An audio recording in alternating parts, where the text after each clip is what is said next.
Hey friends, if you wish to install DirectX graphics tools on Windows 11, then please watch this video. I will guide you through the process. Right click on the Start button and select Settings from the menu. Now go to the System tab on the list on the left hand side and select Optional Features in the right pane. Click on View Features. Search for Graphics. Now, do you find graphic tools here? If yes, then it is already added.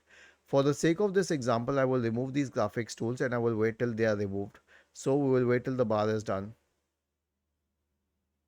Okay, now that they have been removed, let us say they were not present on your system. How would you install them? So click on See Available Features and search for Graphics. Go to Graphics Tools and click on Add. Was this helpful? If yes, then please subscribe to the channel. If not, then let us know in the comment section of the video on how we could help you further. Thank you for watching this video and have a nice day.